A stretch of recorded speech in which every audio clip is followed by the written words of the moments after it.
Hi, this is Carrie Brownstein. This is DJ Premier. This is Darren Aronofsky. You got the RZA right here. Rose McGowan. Radiohead. Aisha Tyler. Tribe Called Quest. Fred Armisen. Fritz Paul. Javier Munoz. Seth Meyers. Frankie Cosmos. Flying Lotus. Hi, we're Chaim, and you're listening to the Talkhouse Podcast.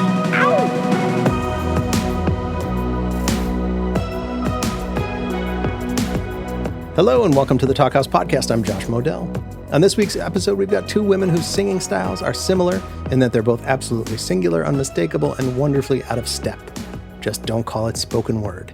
It's Florence Shaw of Dry Cleaning and Sue Tompkins of Life Without Buildings. As you'll hear in this chat, dry cleaning sort of fell together in London around 2017 when the three instrumentalists approached their friend Florence Shaw to add some vocals to music they'd been writing. It turned out that Shaw's approach, speaking dense, clearly crafted but never obvious words, slotted in perfectly with the sort of nervous yet precise songs they'd been working on. By 2020, Dry Cleaning had signed with the venerated 4AD label, and the next year released a debut album, New Long Leg, that earned comparisons to post-punk greats like Susie and Sonic Youth. For their third studio album, Secret Love, Dry Cleaning worked with producer/musician Kate Laban, and they stretched out a bit, mellowing the sharp corners while Shaw experimented more with vocal melody than she had before. Check out a little bit of Cruise Ship Designer from Secret Love right here. I'm a cruise ship designer.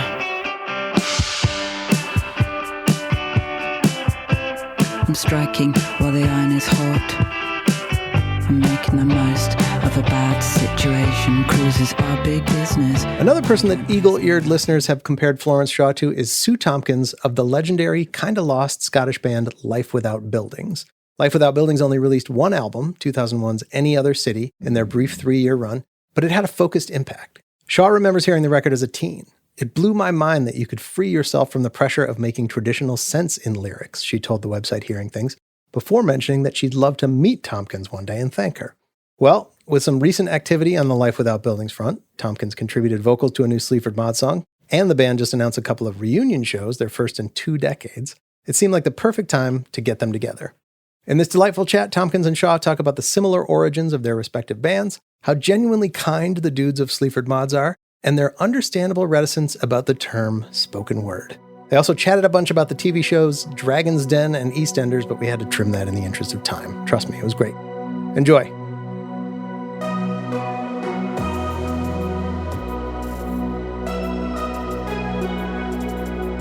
Are you in London, Florence? Where do you live? Yes, I live in South London. I live really near Peckham Rye. Oh, nice. That big park. It's really nice. Yeah. Where do you live? You live in Glasgow? Yeah, I was not brought up in Glasgow, obviously, but I've been here years and years and years, too many years to mention, basically. I've spent more of my life in Glasgow than, I don't know if you know the place Leighton Buzzard, it's in like... I do know it a bit. Sometimes I go to Saffron Walden, and I feel that might be on the same train. Yes, slightly. Because Leighton Buzzard is such a memorable name. Do you know what does it mean? No, not really. I don't. God knows. It's you know how like when you're growing up, you don't sort of think it's weird or something. It's just like where you live. You don't realise how weird it might sound. No, because you're just used to it. Yeah. We've got to find that one out. I'll Google it later. Yeah, we have to know. Yeah. I wanted to ask you. You played a gig the other day, right? With Sleaford Mods, yeah. Oh, was that? Oh my God. Well, do you know, of course you've worked with them as well. Yeah. I have, yeah. I don't know how you found them, but I just really like them. They're lovely. They are such lovely people. I've got a daughter and I kept going to her like, they're so nice. They're so gentle. But they are. It's true. It's not as if I thought they'd be like stomping around being really aggressive. No. I never thought that. No. But they are so sweet. But yeah, we did a night in Newcastle. It's basically this time last week. And they must have advertised it because there was people there. You know, people were there. I don't think it's on their sort of list of dates or whatever. You know, it wasn't. Oh, it was like a cheeky. Yeah. That was probably like a little warm up. I see. Yeah. That's a good idea. Yeah. The first gig is always a bit weird. Yeah. I was standing sort of at the side of the stage type thing. Mm-hmm. In a really nice way. Just like I got to obviously see their whole, you know, like I always really enjoy their entourage. They always travel with the same people. Yeah. And they're all so lovely, but also quite protective. I always find that so comforting somehow. Yeah, I know. I'm standing up. I might set up a fan club. Let's set up a fan club and don't take them, Andrew. But yeah, they're just like, we could do just some nice. badges. Yeah. Do an oven glove or something. But they're just so nice. But they made it so and I did have a look because obviously I was just coming on to do obviously like one song. Yeah. I must admit, I didn't know where I was going to be in the set list. I thought I'd be somewhere in the middle, Okay, and, yeah. But it was sort of like I was standing there and I was a bit, what's the word when you sort of dissociated slightly? And then they're doing another one and that sounds good. And then I was like, oh fuck, I'm on in a minute. Oh, it's right now. It's right now. Yeah. Oh God. I did have to sort of say to myself, right, just you had to talk to yourself a bit. Yes, slightly. To kind of center yourself. Yes. Sort of compose. I pretty much always need to do that. And if I don't remember to do that, I always have a really weird time on stage. Yeah. It's like I've been chatting to someone and now suddenly I'm here. Yes. And there's all these people and I haven't thought about it enough, and it's bad. It's not a good feeling, is it? I think it's best to think of it as funny. I think if you start thinking of it as like really serious, like, oh, I've really fucked up here, that's such a downer. It's better just to be like, oh God, what am I doing? How do you do it though, Florence? Like, do you like before a gig? It sounds a bit wanky, but do you like to be by yourself a little bit, or do you like to be with the band and you're all just chatting? I do like to be by myself, actually. I always need a moment to think and to not get distracted by stuff. I can get very easily distracted. Yeah. Like my eyes are going everywhere and I'm thinking about 1,000 things, And then because of the sort of all-encompassing experience of being on stage, it's like that is so different to normal life that I almost need a little bit of a bridge between the two. Yeah, I totally understand that. It's a funny thing, isn't it? So different. It is real life and it is your life, but it's not.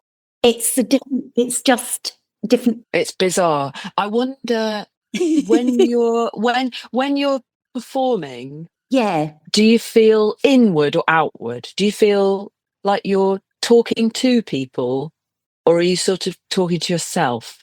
That's a really good question. I feel like I want to communicate or something, if that makes sense. Even though, like, most of my work or anything sounds like I'm talking to myself. Do you know what I mean? Well, same, yeah. Just word-wise and lyrically, whatever. It's like, it sounds like, how internal, I suppose it can possibly sound. But I suppose that sort of something about being on stage or something. I suppose I feel like I want to put that out there. But actually saying that, in order to even do it, I sometimes think I have to sort of hold on to that internal sort of thing that actually I've got to sort of feel it or something. Can't just let it all, I'm sure there's some people can do it, but you've got to keep something back, got to keep something for yourself. I'm always sort of aware that performing isn't really social. Do you know what I mean? You're sort of on your own in a way. Yeah. Obviously, there's an audience and they're sort of, they're facing you. Yes. And you're facing them. Very direct. Yeah. But it's sometimes the stuff you're kind of exorcising is so private. Yes. In a way. Yeah. That it's like, what is this? Like, am I sort of in the bathroom? Like, am I in the shower? But no, I know. Just here in front of these people. It's not necessarily trying to channel who you are when you're in the shower, but it sort of is. everything you're saying makes total sense. Like this sounds really, but maybe this sounds weird, but because I hadn't actually done any live things with Sleaford, I've done the recordings, recorded, but we hadn't done the live thing. And I was thinking, well, I don't really prepare. I don't know. It's not how I would sort of view something like, oh, how shall I prepare for that? I did listen to the song a few times because I suddenly thought, what if I just forget? Because, I just scared myself a bit when I've got about 3 words, I repeat myself about 3 times. It's the same thing. But what if I literally, anyway, so I listened to it a few times. But actually, what helped me, this sounds really weird, but I actually was singing along like some sort of karaoke thing to the songs I really listen to all the time, just a go-to song. Like, I don't know, like I was just listening to Push the Button, Sugar Babes. Oh, yeah. And I love that. That's a great song. So I thought, no, actually, I'm not going to sit around and sing the song I've done with Sleaford Mods all day. I'll go mad, I'll overthink it so much that I'll just go, whatever you say.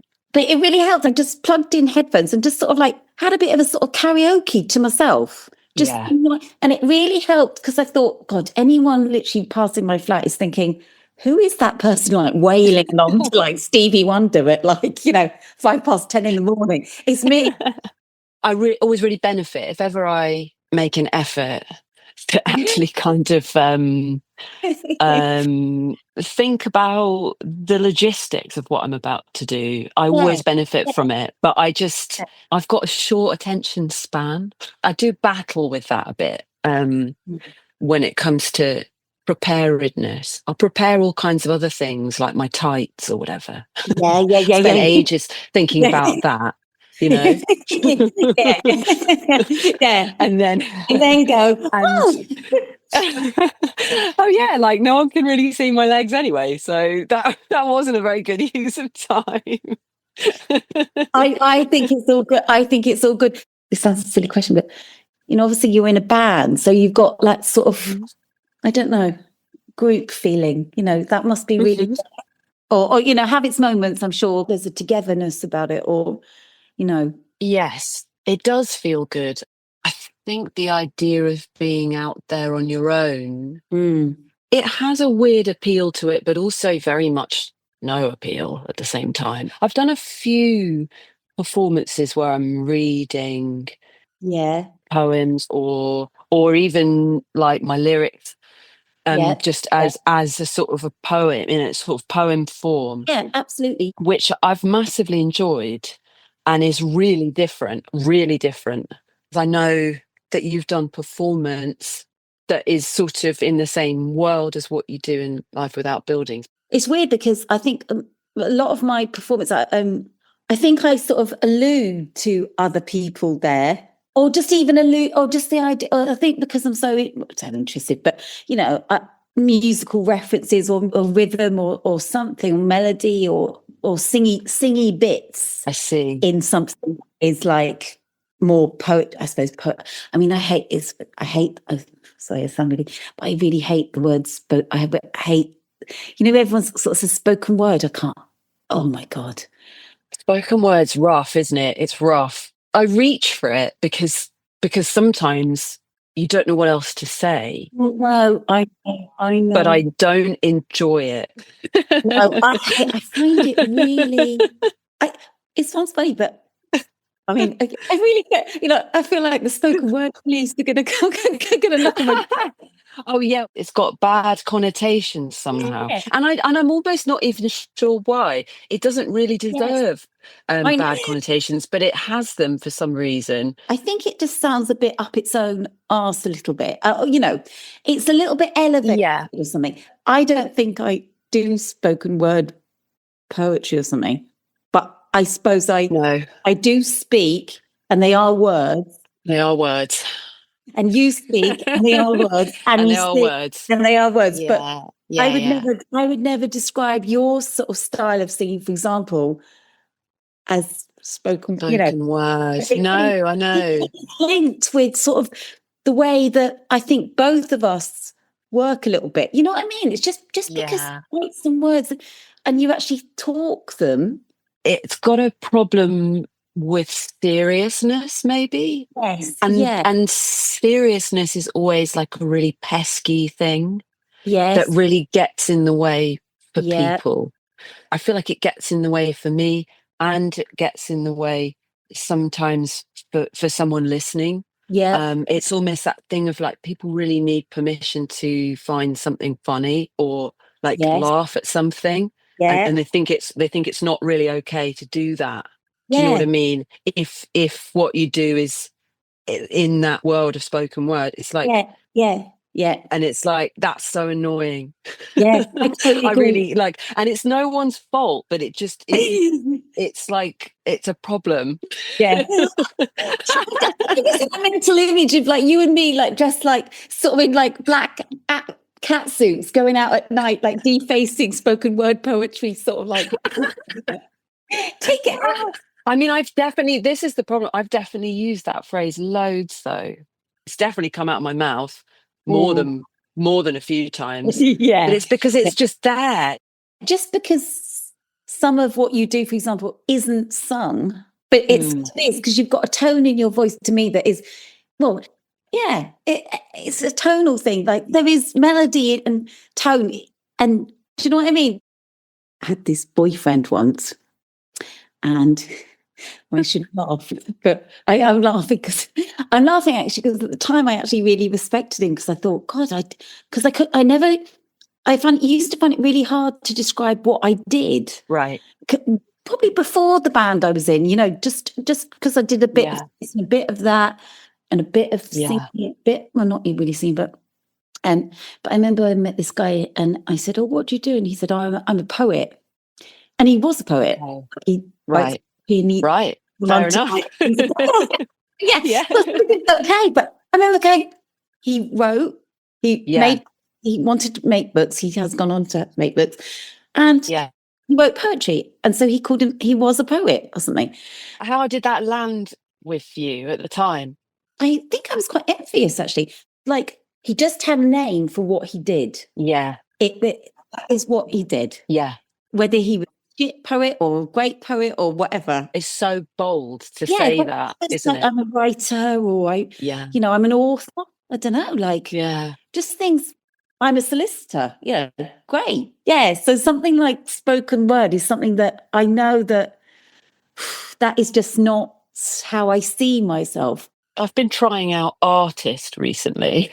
The word. I'm an artist. Right? I'm an artist. Yeah.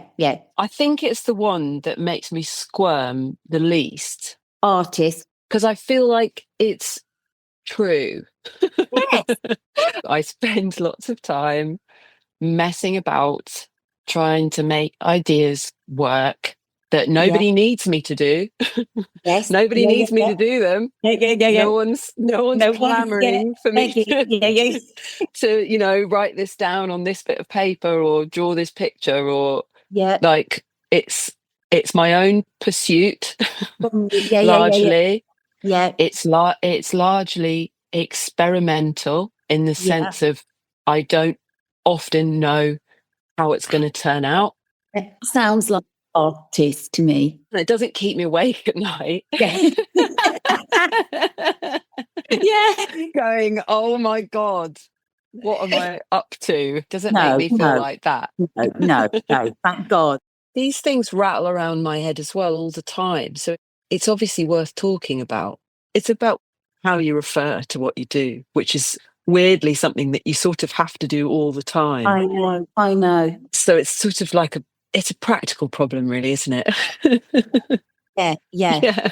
Like most of the time, we don't have to even think about it. How long's the band been together? Well, we did our first rehearsal in 2017. And the next time we rehearsed was like a month later or something. It was a slow start because it was like a weekend thing. We were all working full-time jobs doing other things. And so we met up on a Sunday in like October or something like that. And I think we rehearsed again, like maybe 2 more times that year. And then the next year we recorded like a few of the sort of songs we'd been working out just to document them. Yeah. Like just to sort of say, just in case we all lose track of this and never return to it, we might as well record these. And so we recorded the songs we've been working on. Yeah. Kind of like halfway through 2018.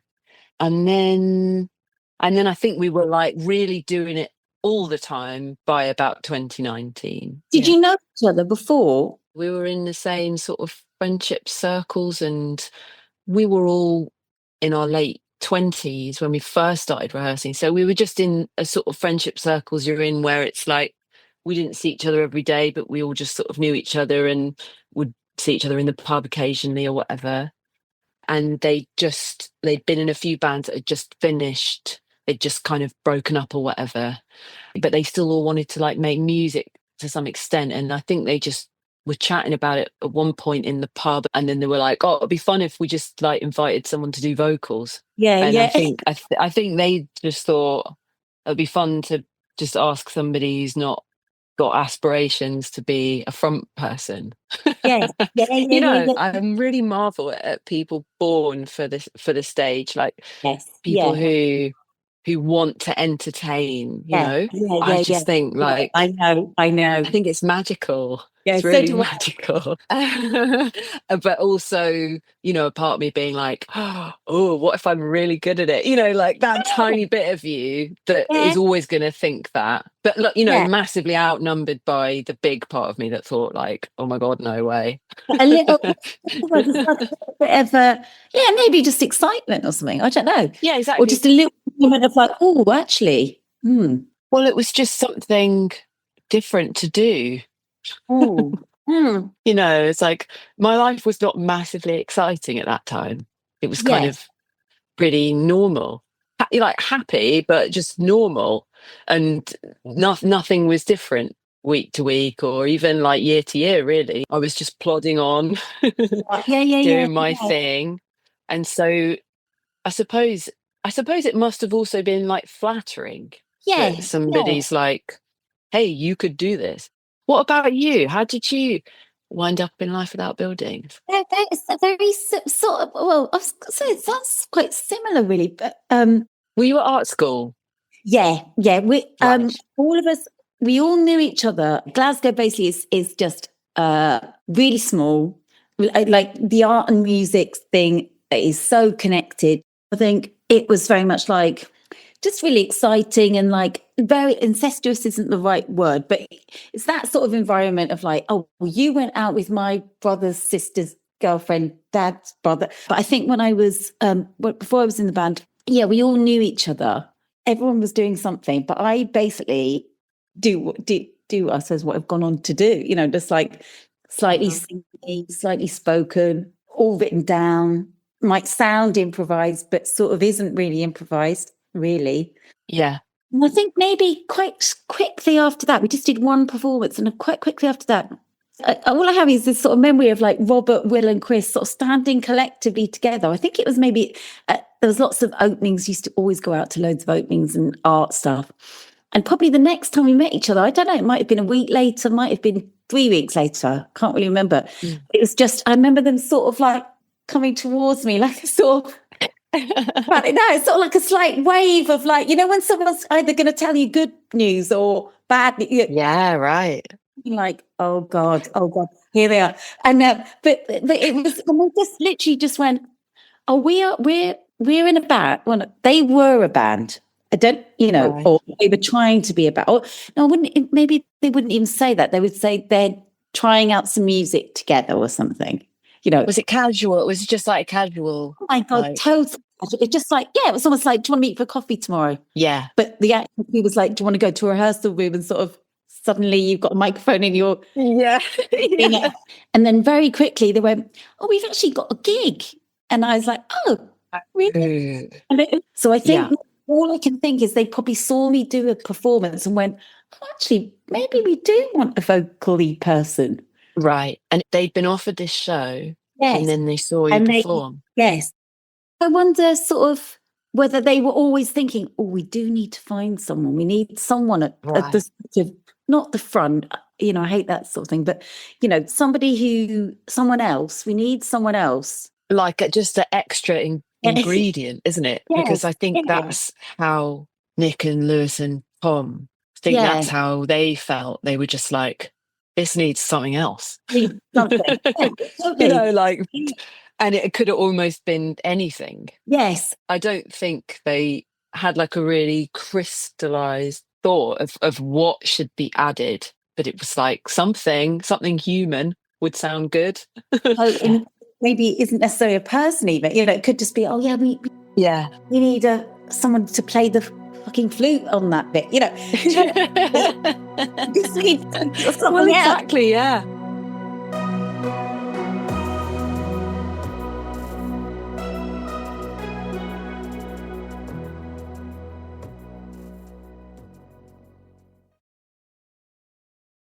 It's such a similar story in a way. Because also, I mean, not to just double down on it all, me and Tom were at art school together. So that's how we knew each other, and he'd seen bits of my writing.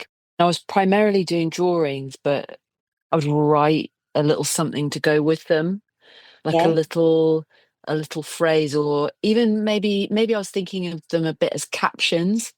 But sort of slightly odd, slightly kind of chunky captions. They weren't really meant to explain the picture. It was kind of like they were sort of just, they went together, you know. Yeah.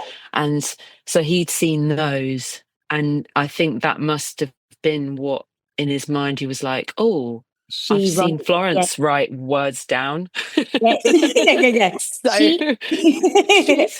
She's written some words. Got a couple of pens at home. Yeah, she's willing. She's willing to write. She's smiling.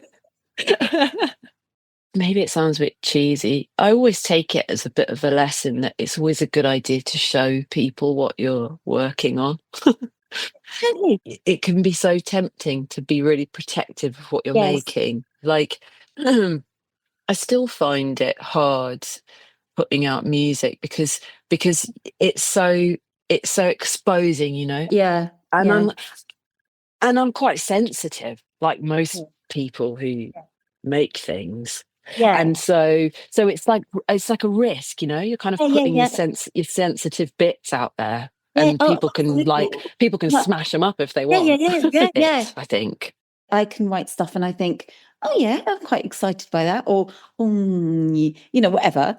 But seeing your work actually sort of be with other people, and before it's even before it gets to an audience or be heard, but actually working with each other and going, on the, you know, I didn't think this was going to, but this bit goes here and this sounds really good. Just how it all fits together. You've always got it on the page. So if you want to keep it private, or if it's too private, or if it's not the truth, or it is the truth. Yeah. You can have a lot of control. Yes. Which I think you need, but you can sort of let it go. Wow.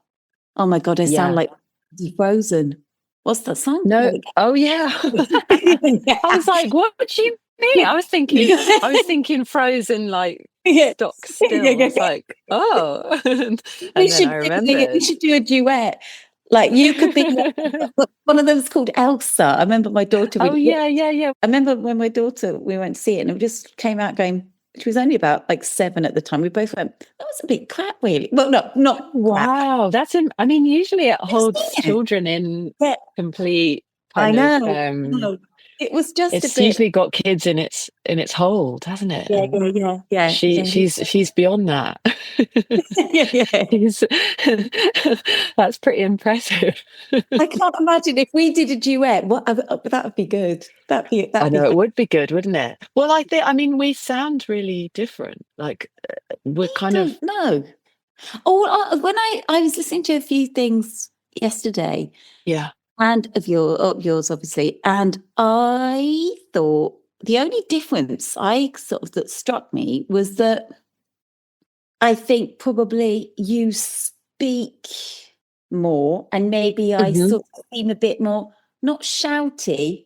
I hate that, but do you know what I mean? A little bit more like I'm a bit more. It's not shouty. I find your vocals are often really full of excitement. And that doesn't mean, I don't necessarily mean like positive. It can be almost like really sometimes not panic. I don't know. There's such an urgency to them. Yeah. And that's always something that, in a way, I kind of use the performing that I do as almost a calming thing. Yeah. It's like chanting. Yeah. You know what I mean? Like a map, but that's full of certainty in a way, which I think is quite different. It's a little bit different. Not that yours isn't mapped out. Yeah. But there's something different inside them. I think sometimes when I think of the way you write or something, I think you and I maybe write in quite a similar way. Yeah, me for sure. You write about the weather today, or like your sandwich is crap, or literally you've just had the worst relationship ever. Yeah, or the best one. I really like your. It's not control. It's not meditative either. Your voice, I don't think, but certain things about it, I find very, and I think that's obviously why it works so well with the guys, just the way they sound. But something about a tone and a pace and a slowness. Is that a word? Yeah. You know what I mean? I know what you mean. I really respect you for that, because I probably would find that too scary. Oh, that's so interesting. I never thought of it that way. I suppose, there's obviously a speed in something, in the way that probably the few songs I've ever done or something, there's a sort of speed or something. Mm. And I find your sort of slowness and pace and tone, like, it's not calming, but there's something sort of quite very addictive, I think. And I think you're really brave, because I don't think I could stretch things out like you do. I don't think. Do you know what I mean? I guess I do know what you mean. I don't know. I mean, it's a huge compliment, where you find yourself when you're sort of like listening to or watching someone, and what they're doing is different to your world.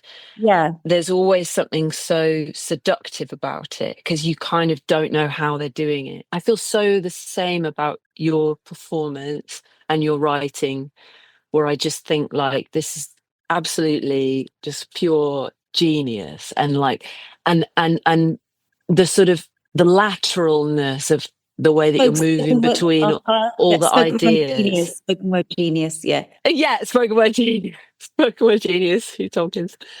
I mean, I'm not going to disagree, but but also like the energy that you're giving is on a line between excitement and like someone who's afraid.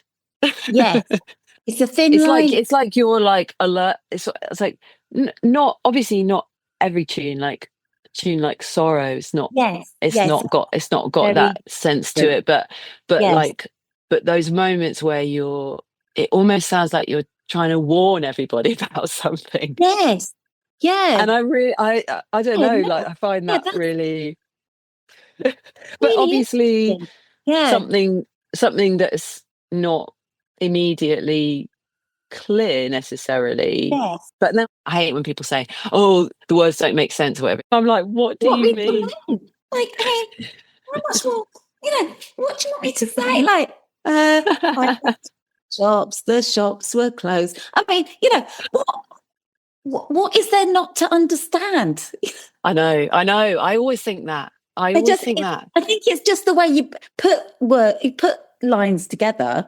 That's when people go, oh, how can you flit between, I'm talking about Wellingtons, and then the next minute you're talking sandwich. I think why not? I think it's part and parcel of the seriousness thing. I think I don't know if you do this, but I was just thinking that, like, even what you've just said about what you think, how you feel about the way I sing or have sounded, that, like, I think I've done a really good job of not analysing what I do. if you see what I mean. I think that's such a good idea. It is, but I think, well, it is and it isn't. I think it's just a natural thing of almost denial in order to be able to do it. Yeah. Oh my gosh. Fear and anger. Fear, not anger. No, yeah, anger. It was just emotions that are difficult. Yes. Not all joy, not all love, not all great. No. I mean, obviously, we only made one album, but I think something about that, again, that sort of letting go thing, by not analysing it too much in the moment, like, I think that's just really interesting about a description of how I sound, and I'll think about that. That's the mad thing about whenever we're doing press and things and people ask you lots of questions, it really sends me west. Like I enjoy it to an extent, and it's not an unpleasant experience per se, but it is not nice being forced to like analyze what you do a lot. I'm not massively interested in doing that. Probably for the same reasons as you. It does take the fun out of it as well. Absolutely, I mean, that's true, right? Like, it's something like, I suppose it's maybe it's a nice thing. Like, obviously, like, because you've got the new album out and stuff. Like, when you've actually got something and it's real, put a load of work into it, it's done, it sounds really great, it's finished, then I think that's maybe a time when it sort of makes it a bit not easier, but then it's okay to be sort of talking about it, and you're going to obviously have to talk about it in press and stuff like that. But just get that little bit of distance going. Oh yeah, I suppose it is like some sort of reflection, but I suppose it's something about if I reflected too much in the moment of it. You almost have to sort of non-reflect in the recording. Like, I don't know. That this is what I do. This is how I'm going to do it. This sounds great. Oh, we've done it. Great. I mean, that's just the nature of it, isn't it? If I could have my way, I'd probably write the stuff, and perform this stuff, and then like never hear it ever again. Because that's the bit I enjoy. Like, that's the bit I want to do. The bit, totally. The post, it's like it's good that you can hear it again. Yeah, but it's not the aim, is it? I mean, who in a band sits around listening to their own stuff? I don't know. I mean, I'm sure you have to, but to some extent. But it's not as if you're going to be going on a long drive somewhere and go, "Oh, let's put on our own album." Does anyone? I don't know. Maybe they don't. Maybe if you're Rod Stewart, you literally go, "Oh yeah, come on, let's put on the greatest hits or whatever." Oh, I think if I was Rod Stewart, I would. Yeah, like Rod Stewart. What's your favourite? What's your favourite? I'm sort of Rod Stewart. I like that he exists. I mean, as a character, he's pretty essential. Do we? I saw something, and I liked it. Was something you were being asked. What's your favourite pop song or something? I think you said Simply the Best. Yeah. Unbelievable. Simply the Best is just so fantastic. The best, isn't it? Yeah. It's one of those songs where you hear it so much that you sort of stop hearing it. But every now and then it'll just suddenly hit you just how great it really is. And I know. Obviously it feels like wallpaper almost, that song, because it's just so in everyone's lives. But yeah, it's fantastic. Do you like Private Dancer as well? Was it? Oh yeah, I do like Private Dancer. Yeah, I do like Private Dancer. Good. That's good. That's good. It's a bit sad. Like, I think it's... Yes, it is a bit sad. I think she's in some sort of strip club in like Paris, Texas or something. But I like a lot of her songs have that to them, though, don't they? There's always a lot of drama, and there's often sadness to them, which I think is just what makes them so great. Yeah, I just love her. Do you have like a song that you put on, or songs that you put on that do actually just make you feel good, or if you want to feel a bit better or something? It changes quite a lot. Yeah. Do you know Nourished by Time? No. I find them just so. They really motivate me, and I'm not totally sure why. They're sort of maximalist, and they're like, they're like pop songs. Yeah. But he's just an amazing songwriter, and he has just such a beautiful voice. Oh, and great. he really kind of belts it. Yeah. And they're sort of quite political, his songs as well, in a way. Do you have like absolute staples? I always like Frank Ocean anyway, but I just, there's a particular one of his songs, Nights, it's called. I think it's on Blonde. Frank Ocean, yeah. Frank Ocean. Yeah. If I like something, I'm probably going to listen to it quite a lot. You know what I mean? I tend to sort of, maybe over listen isn't the right word, but like I was listening to an Elvis song yesterday quite a lot. Guitar Man, like, I don't know if you know it, but sort of classic 80s, 60s. And it's just the sort of song you get to the end and you just want to put it back on or something. Just want to hear that again and again and again. I find Sister Sledge like that, actually. Yeah, Lost in Music, Thinking of You. I love Thinking of You. God. I really think that's maybe the best song ever written. I like singing along to that, actually. Yes. That's the singing along song. I love that song. Yeah. And I can put it on in like any mood, like it can bring me from the depths of misery. I agree. Emergency song. And it's quite immediate as well. The immediacy. Yeah, totally. There's certain songs that, sometimes I listen to things and I think, I love a good build-up. I like a good sort of like trajectory or something. But sometimes things just start and you go, oh yeah, it's just there from the very first. 2 seconds. I love Sister Sledge. I totally love, Chic, a lot of Chic as well, but Sister Sledge, just sort of, so that would be a song that I would listen to quite a lot, or just that sort of lot of disco-y stuff. And I like Ring My Bell. God, it has the most amazing backing vocals that I love. My God, they're so good. They're like, they're kind of throughout, and they're really like, they're just so, I don't know, they're fun.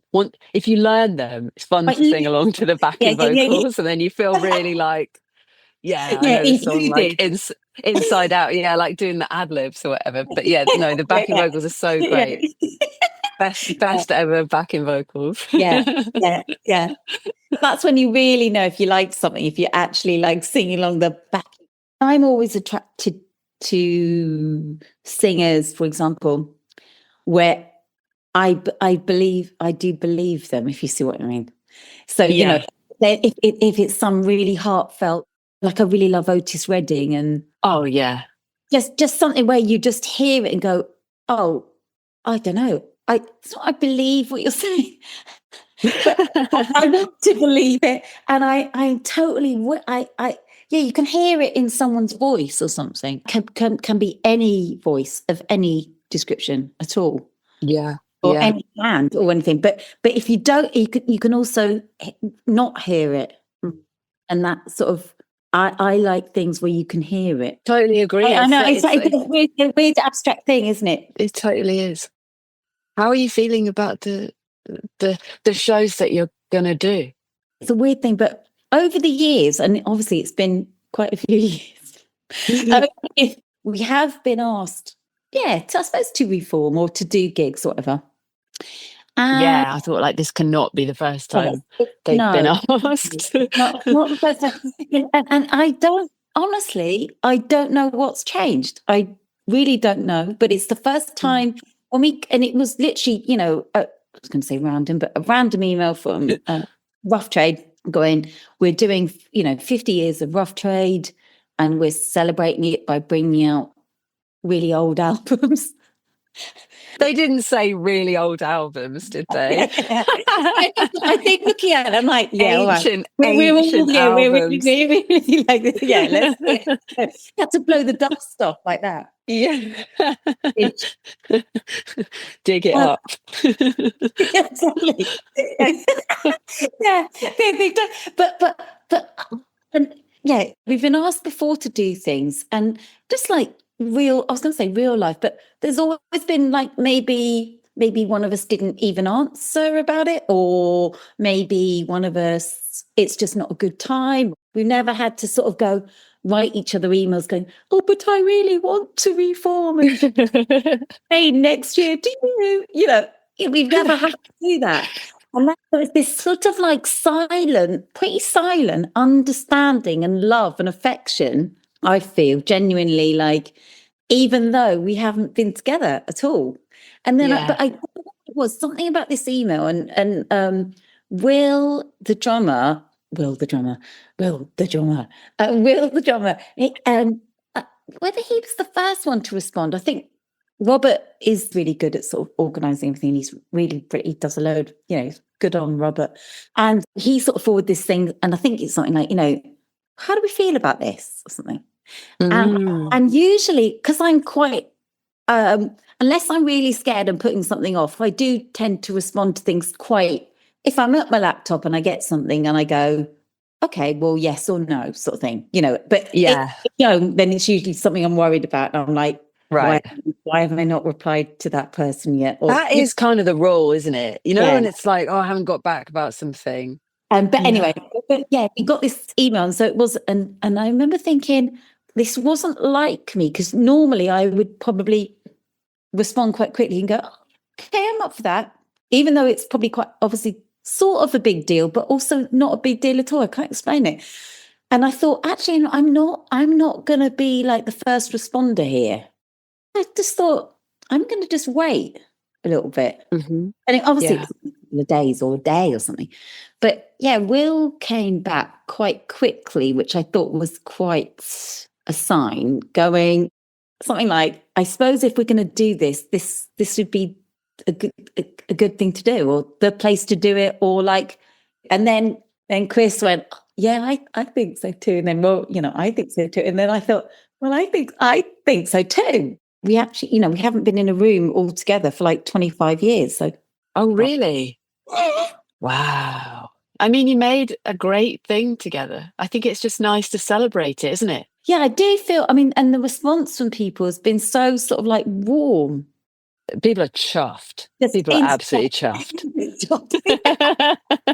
I'm chuffed. That should be our merchandise. Chuffed. Chuffed. It's no word, on the back. Yeah. Don't call it spoken word. Chuffed to bits. That's a good thing. Yeah. I don't know how we're going to sound. I don't know what this will be like, but maybe try and do something new a little bit, or maybe one or two songs if we can. I don't know. Yeah. Just maybe a cover. I don't want to look like a karaoke band particularly. I mean, it would be fun though, wouldn't it? Yeah. I think that's the thing. Yeah. It's like, it would be fun, and it would be a good way of just like bonding together a bit. Yeah. Before you do the show, doing something new. Yeah. Yeah. And that's quite exciting, because I honestly have no idea what we would do that would be new. But, I'm not, we've all got different lives and different things. And, we're never going to be a band, I suppose, that's going to be a band again. But we've got like 1 week, we've just booked literally 1 week because Chris and Will's in Oslo. He lives in Oslo, and Chris lives. Right. So Robert and I are the only ones in Glasgow. So we've just booked a week in July that's going to be our first sort of rehearsal week or whatever. And then and I wasn't sure because they were like, they're so sort of like, and I think by the end of that week, should we do a gig in Glasgow? Whoa. It's like history repeating itself. It's like when you were saying, when you first joined and they were like, oh, we've actually got a gig. It's like, you're like, they're doing it again. Yeah, because I was like, yeah, we rehearsal Perfect. And then I don't know who suggested, it's like, yeah, maybe just a gig at the end of the week. And I was like, what? Classic. It's their style. You're wrong. Oh my God. Yeah, it is. It's history repeating itself. But I don't know why it's happened now at all. And I don't know why we've all said yes. And I don't know what it's going to be like. But I think it's going to be really warm, and I've only got good thoughts for it. That's great. It's really exciting. Yeah. I used to get really, sometimes I'd get very into a real state about leaving the house. That used to be a thing that was like a bit of a problem for me. Like all the little things you have to do before going out. I would often get in total tears about it, and then and kind of get quite upset. And it was a little bit of a recurring thing that I had for years and years. Yeah. And somehow touring, because it's just like you have to get on stage. Yeah. Like you can't have a tears. You can't be like, oh, I'm not ready. You can't. You can, but I'm not really up for that. I'm not really up for like making everyone wait for like, and like that's not status. Yeah, no, like it's just I can't think of anything worse, really. No, but so because you just have to, and you're sort of part of a moving machine. Very obviously, it's very clear that you are much more than just in your own home or whatever. Like things are happening, and you have to slot into them. It sort of weirdly helped me be a bit more just like not sweating the small stuff as much, and just being like, oh, just get on with it, just get out of the house. There's a reassurance about it as well. It's not a job, but you do have a job to do. I wouldn't describe it as a job, but you know what I mean? Like, you've got something, that is happening at that time tonight, and it's just going to happen or something. Yeah. It's something sort of like, in a weird sort of way, for such a sort of odd thing to maybe do sometimes, there's a lot of reassurance in it as well. Especially, obviously, if you enjoy it. I mean, I can't imagine doing it if you didn't enjoy it. Like a lot of the joy, a lot of the good things I've had from doing this is definitely. I've just learned loads. Like I think I'm quite different to how I used to be. I'm just better at being around people than I used to be. I think because it's so collaborative in every sense. Not just the music, but like all the aspects of it. Yeah, everything. Yeah, but there's also a lot of freedom in a way. There's a lot of choices. You have to choose how you behave. So different to any like the jobs I did before, like things in offices, or I did teaching for quite a long time, and I never was like part of a team. I was always a bit of a floating person. Like I would go and do bits of teaching. I'd be like a visiting lecturer, or I'd be like a temp, or, I was always like a floating person, which suited me well. And I liked it. That's kind of my comfort zone, to be a visitor. But the band has like forced me to not be that. You can't just have things how you want them to be all the time. And your mood kind of matters, and all of those things. And it's the same reason it can be difficult, but it's also, I think it's just like, it's weird to say that like being in a band has helped me grow up a lot, but I think it has. Because it seems like the opposite. It seems like we'll do the opposite, It seems like it would just regress you to being like, a teenager or whatever. I do just want to say thanks for doing this, Sue. I've really enjoyed it. So have I. I'm so glad to have got my eyes on you. Yeah, see you soon. Yeah, nice talking to you. Lovely to meet you. Yeah, brilliant to meet you too. Really great. Yeah. Really good. Yeah. Thank you. See you later. Yeah.